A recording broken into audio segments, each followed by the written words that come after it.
Now let's look at some basics of while loops in code. Okay, let's get the new Colab notebook open and title it while loops. I'm going to start by comparing while loops to for loops, doing that basic task of printing out the first 10 numbers. Okay, so if you get the code for while loops, go ahead and do it. So print out first 10 numbers using while loop. All right. Try to get that head start, and I'll jump right in. I want to initialize the variable. I've been using num, but it could actually be anything. So I could use number equals 0, and I can say while Python keyword changes color, number less than 10, print number, followed by number plus equals 1. And then press Shift Enter. Don't forget to reassign the value to number unless you want to get stuck in an infinite while loop, which of course is very fun.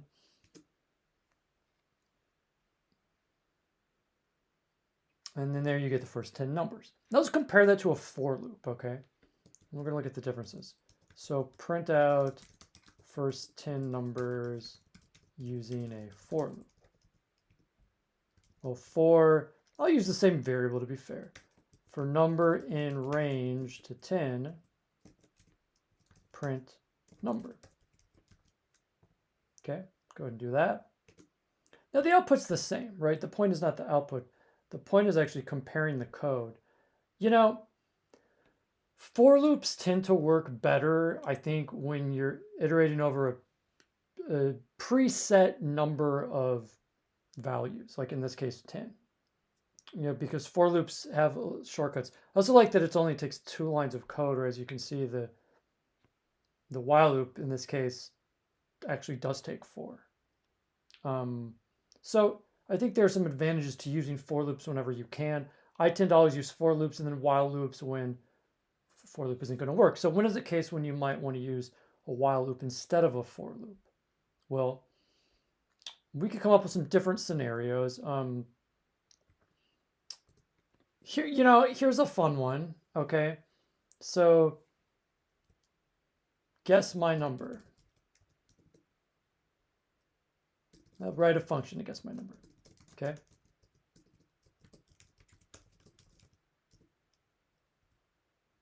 Well, we can hold off on the function for a minute. And first, let's just look at it in terms of a loop.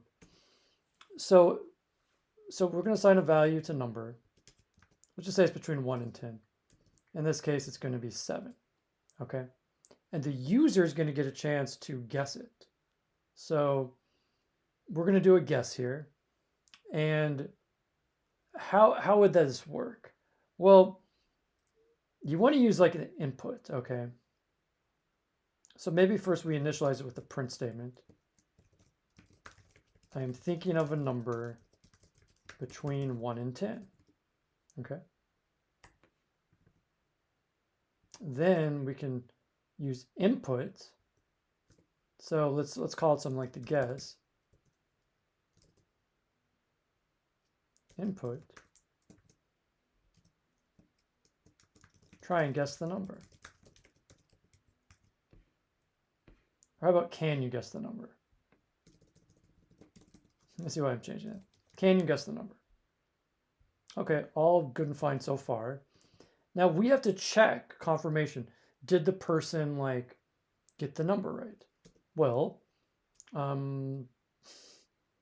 are we going to do that? We want to invoke a while loop here. Okay. So in this case, it's we're comparing guess to number. Okay. So while guess is not equal to number, and I don't think we've done not equal yet here. Not equal is actually exclamation equality. That's not equal. Okay, that means not equal. So while guess is not equal to number, you know what we're going to do? Do it again. Give them another chance. Guess equals input. Try again.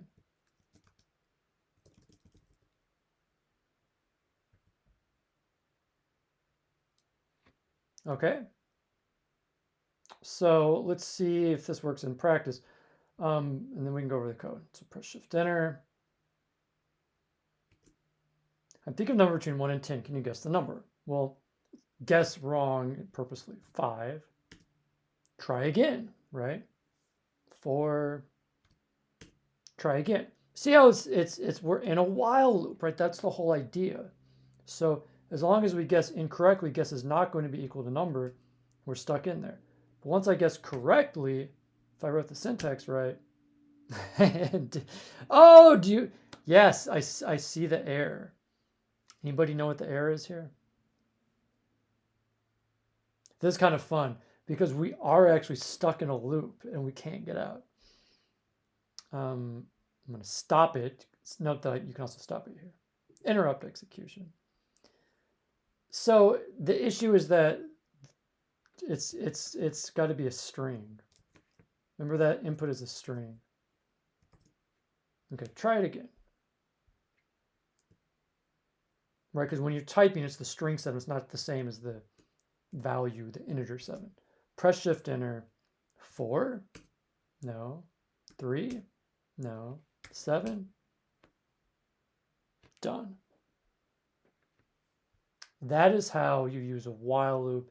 It is a tremendous tool for gaming, actually. You know, for giving like chances and repetitions.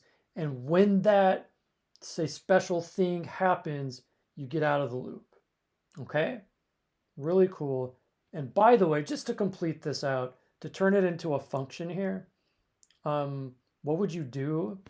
Well, something like this. You call it guessing game.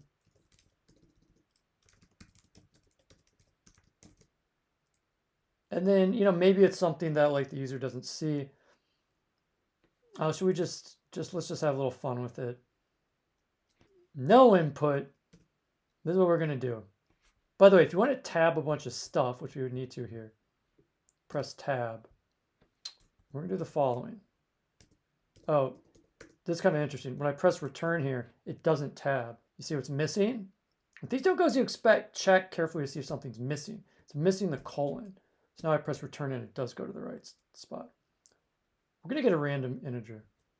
So import numpy as np. And then we're going to set number not to 7, but to np.random.randint. I think 1 to 10 is inclusive of 10, I'm not sure. So now we actually don't know what it is. Okay? Play one last time. Shift Enter. Now let's call the function.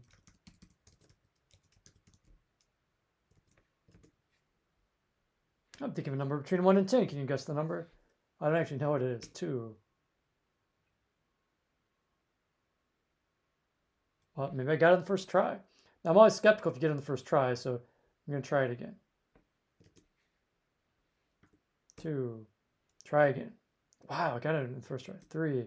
This can take 10 tries, right? We don't know what it is. It was 6. Okay, so that is how you can use while loop to actually create a fun game, and we'll get a lot of practice with it. Job well done.